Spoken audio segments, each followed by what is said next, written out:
Hello friends, welcomes you all on MA igniter. इस video में I am going to explain a parts of carbide to water type acetylene gas generator and its function. Last की video में मैंने आप लोगों को carbide to water type acetylene gas generator के feature के बारे में बताया था। अगर आपने उस वीडियो को नहीं देखा है तो इस वीडियो को देखने से पहले उस वीडियो को आप लोग देखें। Carbide to water type acetylene gas generator के फीचर को पहले देखें, देन इस वीडियो को देखें, तब आपको ज़्यादा समझने में इजी होगा। सो लेट्स मूव अहेड और एक एक पार्ट्स के फंक्शंस को समझने की कोशिश करते हैं कि जो carbide to water type acetylene gas generator है उसके जो पार्ट्स हैं उनका क्या काम है जनरेटर में, वो कैसे वर्क करते हैं, वो चीज़ को समझने की कोशिश करते हैं दोस्तों। तो चलिए स्टार्ट करते हैं।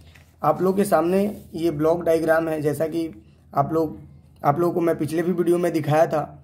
ये ब्लॉक ये जो डायग्राम है वो carbide to water type acetylene gas generator का है और इसमें सबसे पहला जो पार्ट्स है वो है pressure adjuster. This is the most important part in a carbide to water type acetylene gas generator. ये जो है ये वाले पार्ट को हम लोग बोलते हैं प्रेशर एडजस्टर दोस्तों। तो प्रेशर एडजस्टर का क्या काम है, सबसे पहले हम लोग ये देख लेते हैं। प्रेशर एडजस्टर मैंने यहाँ पे लिखा है कि ये जो प्रेशर एडजस्टर है adjuster it is use to control the carbide fitting. ये जो प्रेशर एडजस्टर है ये कार्बाइड फिटिंग, यानी कि यहाँ से इस हॉपर से जो कार्बाइड हम लोग फीड करके इस वाटर टैंक में डालते हैं,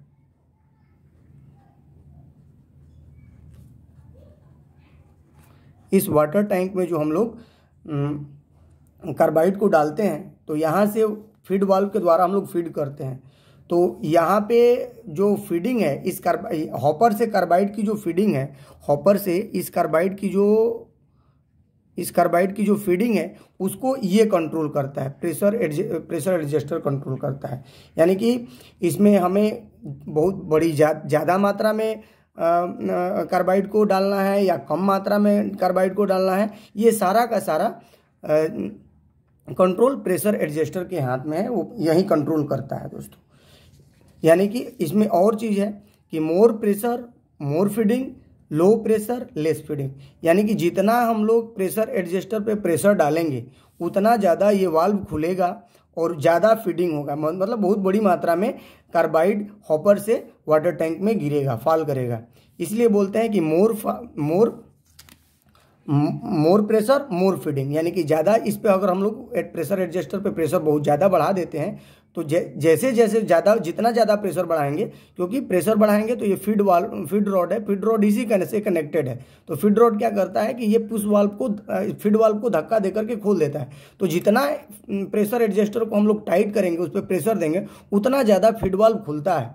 और जब बहुत ज़्यादा फीड वाल्व खुलता है तो बड़ी मात्रा में कार्बाइड की फीडिंग होती है वाटर टैंक में दोस्तों। इसीलिए बोलते हैं मोर प्रेशर मोर feeding, low pressure less feeding. यानी कि जितना हम लोग कम प्रेशर इस पे रखेंगे, प्रेशर एडजस्टर को कम टाइट करेंगे, तो उतना ही क्या होगा कि इस फीड रॉड के द्वारा फीड वाल्व पे कम प्रेशर पड़ेगा तो यहाँ पे वाल्व कम खुलेगा, और जब कम खुलेगा तो हॉपर से कार्बाइड वाटर टैंक में बहुत ही कम गिरेगा। तो इसलिए बोलते हैं लो प्रेशर लेस फीडिंग दोस्तों। तो ये तो हो गया प्रेशर एडजस्टर की बात। तो एक बार फिर से प्रेशर एडजस्टर का यूज हम लोग कार्बाइड फीडिंग को कंट्रोल करने के लिए करते हैं दोस्तों। ये हो गया, it is use to control the carbide feeding. Next आते हैं, तो यहाँ पे नेक्स्ट आप लोग देख रहे होंगे कि नेक्स्ट जो है हमारा ये डायफ्राम है। डायफ्राम ये मैंने यहाँ पे लिख रखा है, डायफ्राम इसको बोलते हैं। ये जो है ये आप लोग देख पा रहे होंगे, ये जो डायफ्राम है। तो सबसे पहले ये जो डायफ्राम जो होता है वो सेमी फ्लेक्सिबल मटेरियल का बना होता है। एक सीट होती है स्टील की, सेमी फ्लेक्सिबल मटेरियल की बनी, उसी का बना होता है। ये सर्कुलर टाइप का एक डिस्क होता है और ये क्या करता है, it is use to help to push the feed rod down by compound spring pressure. ये जो कंपाउंड स्प्रिंग प्रेशर है, कंपाउंडिंग स्प्रिंग प्रेशर की मदद से ये जो आपका डायफ्राम है, ये जो डायफ्राम है इसी को डायफ्राम बोलते हैं। तो ये डायफ्राम क्या करता है कि इस फीड रॉड को नीचे की तरफ धक्का देता है। इसका यही काम है ना। इसका क्या काम है कि डायफ्राम क्या करेगा कि कंपाउंड स्प्रिंग की मदद से, कंपाउंड स्प्रिंग के प्रेशर से वो क्या करेगा कि इस फीड रॉड को नीचे की तरफ धक्का देगा। ये हमारा फीड रॉड है। इस फीड रॉड को आप लोग देख रहे होंगे कि जो फीड रॉड है वो किसके साथ जुड़ा हुआ है, वो जुड़ा हुआ है आपका डायफ्राम के साथ। तो डायफ्राम के साथ जुड़ा हुआ है, इसीलिए क्या होता है कि जब ऊपर से आप प्रेशर एडजस्टर पे प्रेशर डालेंगे तो क्या होगा कि कंपाउंडिंग स्प्रिंग पे प्रेशर पड़ेगा, तो कंपाउंडिंग स्प्रिंग इसको आगे धक्का देगा, और जब आगे धक्का देगा तो डायफ्राम भी इस तरह का प्रेशर देगा नीचे साइड में। जब नीचे साइड में डायफ्राम पे प्रेशर आएगा तो चूंकि डायफ्राम के साथ फीड रॉड जुड़ा हुआ है तो फीड रॉड भी नीचे की तरफ पुश होगा दोस्तों। इसीलिए यहाँ पे लिखा गया है कि इसका जो फंक्शन है, it's help to push the feed rod down by compound spring pressure, यानी कि फीड रॉड को नीचे की तरफ धक्का देने में डायफ्राम सहायता करता है ना, कंपाउंडिंग प्रेशर के प्रेशर से। ओके दोस्तों, तो ये हो गया डायफ्राम के बारे में दोस्तों। अब थर्ड आते हैं कि थर्ड क्या होता है उसके बारे में हम लोग समझते हैं। तो थर्ड है कार्बाइड हॉपर। ये थर्ड जो है कार्बाइड हॉपर है दोस्तों। ये वाला जो है कार्बाइड हॉपर है, आप लोग देख पा रहे होंगे, ये कार्बाइड हॉपर है। यहाँ से ये कार्बाइड हॉपर है ये। अब कार्बाइड हॉपर का यूज़ हम लोग जो कैल्शियम कार्बाइड्स के छोटे छोटे ग्रेन हैं उसको लोड करने के लिए करते हैं या फिर स्टोर करने के लिए करते हैं दोस्तों।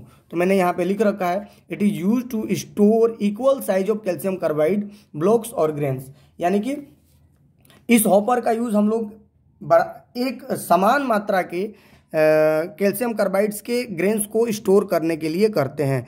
अगर समान मात्रा के नहीं रहेगा, बड़ा छोटा रहेगा, तो फीडिंग में बहुत दिक्कत होता है दोस्तों, है ना।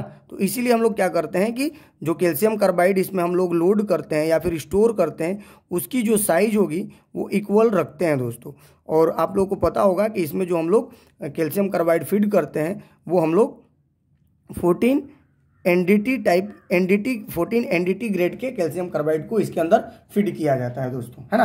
तो इसका ज़्यादा वर्क कार्बाइड हॉपर का यही है कि ये कार्बाइड के छोटे छोटे ग्रेन्स को स्टोर करके रखता है ना, वाटर टैंक में डालने के लिए। ओके दोस्तों, ये हो गया।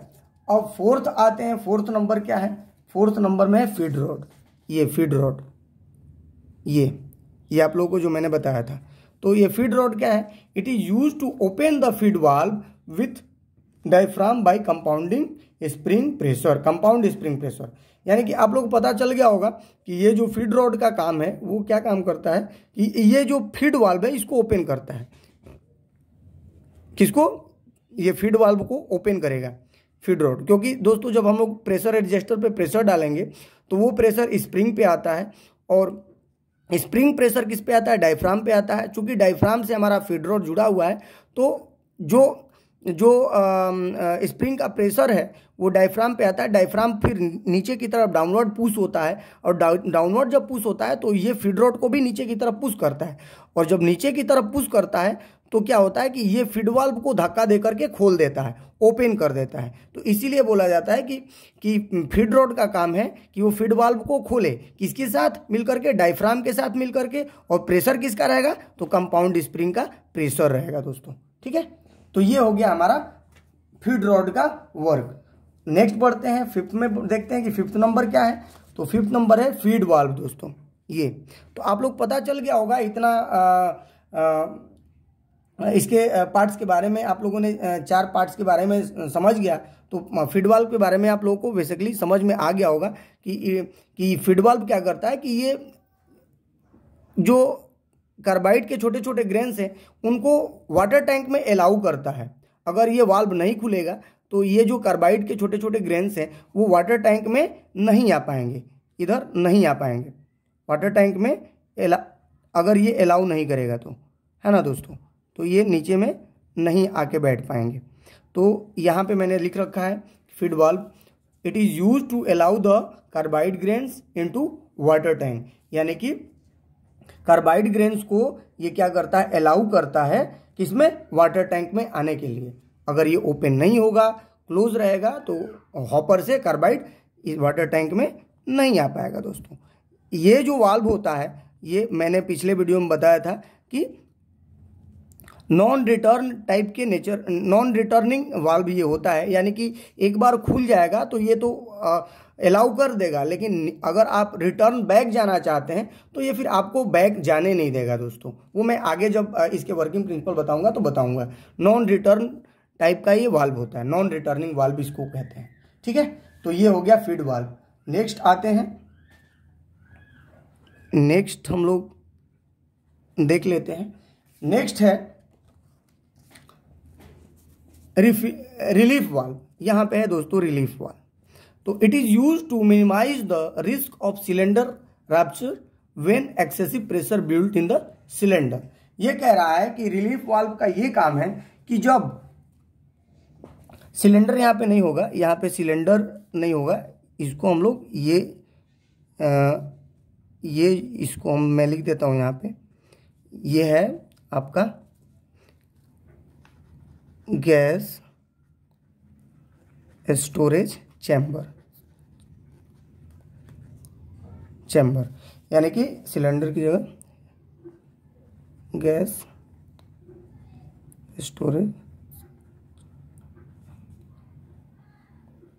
यानी कि जब ये आपका स्टोरेज चेंबर है, गैस स्टोरेज चेंबर है, ये यहाँ से इसी में गैस हमारा जो जनरेटेड एसिटिलीन गैस है इसी में स्टोर होता है दोस्तों, इसी में एसिटिलीन गैस स्टोर होता है। तो जब इस चेंबर में प्रेशर बहुत ज़्यादा इस चेंबर का बढ़ जाता है, तो इस चेंबर को फटने से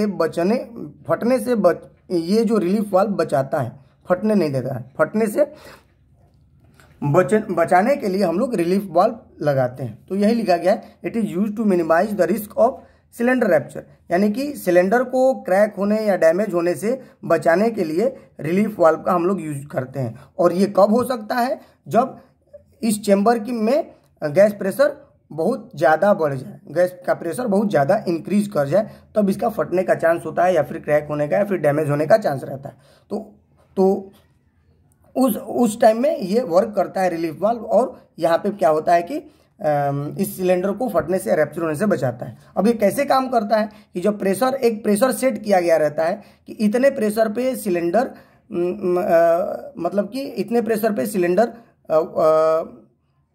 के इतना प्रेशर है। अब जितने प्रेशर पे हमने सिलेंडर का प्रेशर सेट कर दिया, या फिर चेंबर का मैंने प्रेशर सेट कर दिया, उतने प्रेशर के बाद क्या होता है कि ये रिलीफ वाल्व ऑटोमेटिक ओपन हो जाता है और गैस को बाहर निकाल देता है। जिससे क्या होता है कि जैसे मान लो मैंने सेट कर दिया कि चेंबर का जो प्रेशर है वो 2 बार है, 2 बार मैंने सेट कर दिया। तो जैसे ही 2 बार चेंबर का प्रेशर होगा, वैसे ही ये रिलीफ वाल्व खुल जाएगा। 2 बार के ऊपर जैसे ही इसका प्रेशर बढ़ना हो स्टार्ट होगा, वैसे ही ये रिलीफ वाल्व खुल जाएगा, ऑटोमेटिक खुल जाता है। और खुलने के बाद क्या होगा कि इसका प्रेशर, इसमें से जो गैस है वो रिलीज हो जाएगा। जैसे रिलीज होगा इसमें कम होगा, फिर जैसे ही 2 बार से नीचे आएगा, ये रिलीफ वाल्व ऑटोमेटिक क्लोज हो जाएगा दोस्तों। तो इस चेंबर को फटने से बचाता है दोस्तों। तो ये हो गया रिलीफ वाल्व का फंक्शन दोस्तों। नेक्स्ट आते हैं 7th नंबर। 7th नंबर है एगिटेटर। तो ये जो दोस्तों आप लोग को दिखाई दे रहा होगा यहाँ पे, ये पार्ट आखिरी में है, इसको हम लोग एगिटेटर बोलते हैं। इस वाले पार्ट को एगिटेटर इज नथिंग, ये कोई बहुत बड़ा साइंस नहीं है। ये क्या होता है कि सिंपली हम लोग जैसे किसी चीज, 2 चीज को अगर मिक्स करना रहता है तो हम लोग कोई डिवाइस यूज करते हैं। जैसे मान लीजिए कि अगर हम लोग खाना बनाते हैं, तो जब सब्जी में हम लोग सब्जी को फ्राई करने के बाद जब हम लोग उसमें मसाला डालते हैं, तो मसाला को फ्राइड सब्जी के साथ हम लोग मिक्स करते हैं। तो मिक्स करने के लिए हम लोग डिवाइस यूज करते हैं। हम लोग अगर थोड़ा सा सब्जी है तो चम्मच से, स्पून से हम लोग उसको मिक्स कर देते हैं। बड़ा सब्जी है तो फिर अलग जो हम लोग यूज़ करते हैं पलटा टाइप का, या फिर अलग यूज़ करते हैं। तो उसी तरह से क्या होता है कि ये जो एगिटेटर है ये मिक्स करने का वर्क करता है। जैसे मान लीजिए कि इसमें तो आप लोग पता होगा कि इस यहाँ पे क्या होता है कि वाटर टैंक में वाटर फुली फिल्ड रहता है। तो जब यहाँ पे वाटर भरा रहता है, ये वाटर मैं आप लोगों को कल बताया, लास्ट की वीडियो में बताया था, तो ये वाटर यहाँ पे फिल्ड रहता है इस water level indicator water level तक। अब क्या होता है कि जब आप लोग फीड डायफ्राम कार्बाइड हॉपर से कार्बाइड ग्रेन्स को जब आप लोग अलाउ फीड वाल्व के सहायता से अलाउ करते हो वाटर टैंक में, तो क्या होता है कि ये जो छोटे छोटे जो कार्बाइड का ग्रेन्स है वो आकर के इसके बेस में बैठ जाता है। अब दोस्तों ये बैठ जाता है, अब जब बैठ जाता है तो हमेशा इसके ऊपर लगातार फीडिंग होते रहता है। तो लगातार फीडिंग होने से क्या होता है कि अगर हम इसमें को मिक्स नहीं करेंगे या फिर इसको हम लोग चलाएंगे नहीं, एक दूसरे में आपको सैक नहीं करेंगे, तो क्या होगा कि कार्बाइड जो है एक दूसरे के ऊपर आकर के बैठ जाएगा और एक दूसरे के ऊपर बैठेगा और केवल ऊपर का जो कार्बाइड है, जैसे ये ऊपर वाला जो लेयर है, इतना लेयर, ये वाटर के साथ रिएक्शन करके गैस बना देगा और नीचे वाला बाकी रह जाएगा। तो इस चीज़ से बचने के लिए हम लोग एगिटेटर का यूज़ करते हैं। और एगिटेटर का काम क्या है? It is use to shaking or stirring of calcium carbide grains into water, यानी कि वाटर में जो कैल्शियम कार्बाइड्स के छोटे छोटे टुकड़े हैं उनको सैकिंग करना यानी कि मिक्स कर देना वाटर के साथ, है ना, या फिर स्टीरिंग करना, उसको घुमाना, है ना, यानी कि जब तक इसको हम लोग इस यहाँ पे ये वाल्व है, हैंडल है, इस हैंडल से हम लोग क्या करते हैं, घुमाते हैं। तो जब घुमाते हैं तो ये राउंड घूमता है ऐसे। जब राउंड घूमेगा तो क्या करेगा कि आसपास के जितने भी कैल्शियम कार्बाइड्स के जो ग्रेन्स हैं उनको पानी के साथ मिक्स कर देगा। तो it is use only for mixing purpose या फिर सैकिंग पर्पस। सो यहाँ पे मैंने लिख रखा है, आप लोग देख सकते हैं, नोट्स में लिख सकते हैं। It is use to shaking or stirring of calcium carbide grains in water. अब इससे अगर सैक कर देते हैं तो क्या होता है कि जितने भी कैल्शियम कार्बाइड्स इसमें हैं वो सारे के सारे मतलब कि वाटर के साथ रिएक्शन करके एसिटिलीन गैस बना देते हैं दोस्तों। तो इसका काम ये है, एगिटेटर का काम। नेक्स्ट आते हैं 8 नंबर। तो ये 8 नंबर फ्लैशबैक एरिस्टर है। This is a flashback arrester. तो ये यहाँ पे ये फ्लैशबैक एरिस्टर है दोस्तों। फ्लैशबैक एरिस्टर के बारे में आप लोग पहले से ही जानते हैं कि it is a safety device और यूज टू प्रिवेंट और save the generator from backfire और फ्लैशबैक। बैकफायर और फ्लैशबैक के बारे में मैं आप लोगों को बता चुका हूं, तो फ्लैशबैक एरिस्टर के भी बारे में बता चुका हूं। लेकिन इसमें क्या होता है कि ये जो फ्लैशबैक एरिस्टर है ये केवल एक safety device as a safety device work नहीं करता है। यहाँ पे ये 2 वर्क करता है। एक तो as a safety device work करता है, दूसरा ये एज अ प्यूरिफायर भी काम करता है। यानी कि जो जनरेटेड एसिटिलीन है, मान लीजिए यहाँ से जनरेट होकर के एसिटिलीन गैस इसमें C2H2 भर गया, यहाँ पे C2H2 स्टोर हो गया है चैम्बर में। अब स्टोर होने के बाद क्या किया गया कि इस पाइप के द्वारा जनरेटेड एसिटिलीन को फ्लैशबैक एरिस्टर में लिया जाता है। फ्लैशबैक एरिस्टर में लेने के बाद क्या करता है कि फ्लैशबैक एरिस्टर सबसे पहले इसको जनरेटेड एसिटिलीन को प्यूरिफाई करता है। यानी कि ये क्या काम करता है, प्यूरिफाई करता है, उसको साफ करता है। अगर मान लीजिए इसमें कुछ इम्प्योरिटीज़ है तो उसको हटाता है, फिर उसको आउटलेट वाल्व से हम लोग बाहर लेकर के और अपने वेल्डिंग और कटिंग में यूज़ कर लेते हैं दोस्तों। तो यहाँ पे फ्लैशबैक एरिस्टर 2 वर्क करता है, 2 काम करता है। एक तो सिलेंडर जनरेटर को बैकफायर और फ्लैशबैक से प्रिवेंट करता है, बचाता है, उसको सेफ रखता है। और दूसरा काम है कि जनरेटेड एसिटिलीन को प्यूरिफाई भी करता है दोस्तों। तो ये हो गया आपका 8 नंबर फ्लैशबैक एरिस्टर के बारे में। 9th नंबर देख लेते हैं। 9th नंबर है स्लज आउटलेट दोस्तों। ये है स्लज आउटलेट। यहाँ पे स्लज आउटलेट बना हुआ है। आउटलेट का मतलब आप लोग पता होगा कि बाहर निकाल लेना। स्लज के मतलब स्लज क्या है? स्लज दोस्तों, स्लज है आपका जो मैं पहले बताया था आप लोगों को कि जब कैल्शियम कार्बाइड, मैं यहाँ पे लिख देता हूँ, कैल्शियम कार्बाइड को वाटर के साथ अगर मिक्स करते हैं तो क्या बनता है? एसिटिलीन गैस बनता है।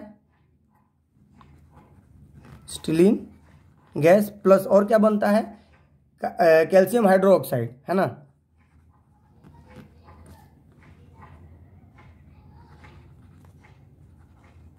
ये जो कैल्शियम हाइड्रोक्साइड है इसी को हम लोग स्लज बोलते हैं या फिर स्लैग्ड लाइम बोलते हैं। स्लैग्ड लाइम और स्लज, है ना। तो sludge is nothing, it is a calcium hydroxide जो कैल्शियम जो एसिटिलीन गैस के साथ बनता है। अब यहाँ पे आप लोग देख सकते हैं जब कैल्शियम कार्बाइड के ग्रेन्स को वाटर के साथ मिक्स करते हैं तो क्या होता है कि एसिटिलीन गैस बनता है। तो एसिटिलीन गैस को हम लोग क्या करते हैं कि एसिटिलीन गैस इस वाटर के साथ क्या होता है कि वाश होकर के और ठंडा होकर के इस गैस चैम्बर में जाके स्टोर हो जाता है। लेकिन जो स्लज बनता है यानी कि जो कैल्शियम हाइड्रोक्साइड बनता है वो इस बेस में जमा होते रहता है, और बेस में जमा होता रहता है तो एगिटेटर यहाँ भी काम करता है कि जो नया जो कैल्शियम कार्बाइड के ग्रेन्स आता है उसको उसके साथ मिक्सअप करते रहता है, उसको मिक्सअप करते रहता है ताकि कैल्शियम कार्बाइड अच्छी तरह से वाटर के साथ रिएक्शन कर सके दोस्तों। तो यहाँ पे जो स्लज हमारा बनेगा, यहाँ पे जो स्लज स्टोर होता है उसको हम लोग इस आउटलेट वाल्व से बाहर कर लेते हैं, यानी कि जो हमारा कैल्शियम हाइड्रोक्साइड है उसको हम लोग यहाँ से बाहर कर लेते हैं। जैसे आउटलेट वाल्व से हम लोग एसिटिलीन गैस को बाहर करते हैं वैसे ही स्लज आउटलेट से हम लोग कैल्शियम हाइड्रोक्साइड को बाहर कर लेते हैं दोस्तों। तो sludge is nothing, it is a calcium hydroxide और स्लैग्ड लाइम। ओके दोस्तों, तो ये हमारा हो गया। अब मैं आप लोगों को ये मैं शॉर्ट में बता देता हूं कि यहाँ से जब गैस चेम्बर में जैसे ही एसिटिलीन गैस स्टोर होता है फिर वो पाइप के द्वारा आता है और फ्लैशबैक कैरिस्टर में अपना जाता है, वहाँ पे इसको प्यूरिफाई किया जाता है। उसके बाद आउटलेट वाल्व से हमें मिल जाता है फॉर वेल्डिंग और कटिंग। हम लोग या आउटलेट वाल्व से वेल्डिंग और कटिंग के लिए गैस को यूज कर लेते हैं दोस्तों। तो ये water carbide to water type acetylene gas generator के इक्विपमेंट्स के फंक्शंस हो गए कि वो कैसे काम करते हैं, उनका क्या काम है, और ये मैंने इस वीडियो में आप लोगों के साथ साझा किया और समझाने की कोशिश की। नेक्स्ट वीडियो में मैं आप लोगों को इसके प्रिंसिपल के बारे में बताऊंगा कि इसका वर्किंग प्रिंसिपल क्या है, और उसमें मैं काफ़ी बड़ा डायग्राम बना करके आप लोगों को सिंपली एक्सप्लेन कर दूंगा। तो नाउ अभी हम लोग इस वीडियो को यहीं पे एंड करते हैं, and thank you for your kind attention.